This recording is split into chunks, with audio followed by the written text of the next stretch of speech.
In the years since I've been politically aware, it has honestly been a huge struggle for me not to be consumed by anger and negativity and fear at everything I see going on in the news. It's so hard not to hate Barack Obama and George Bush before him, and the NSA and the CIA and the military and the cops and the Department of Homeland Security and all the other governments around the world and the people who vote for these governments, not understanding how much force and violence they're truly endorsing when they do it. It's so easy to be mad.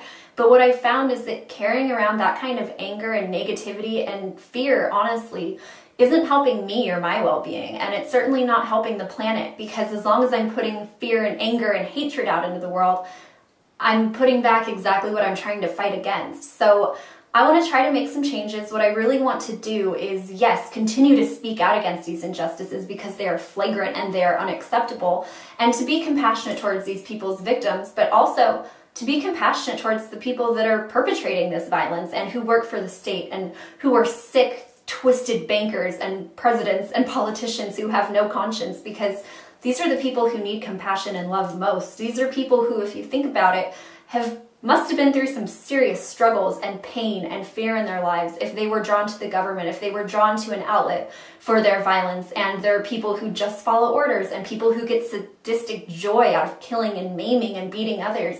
These are people who need love and compassion more than anyone. So I want to try to extend that to them, because of course, extending fear and anger and hatred to them just reinforces their beliefs and encourages them to continue on with them. So by extending love and compassion back into the world, that's what I hope to get back and what I hope to bring into the world.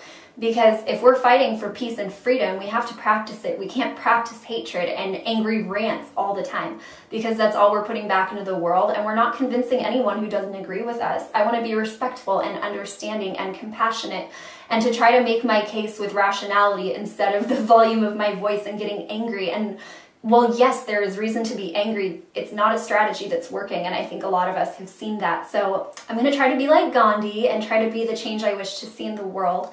And I hope that if you agree, you'll try to do the same, because if we want peace and freedom and love, we have to practice peace and freedom and love. So I hope that your new year is filled with that, and that you find happiness in all that you do and continue to speak out against all of the crimes in the world, but also extend compassion to those who perpetrate them. Happy New Year.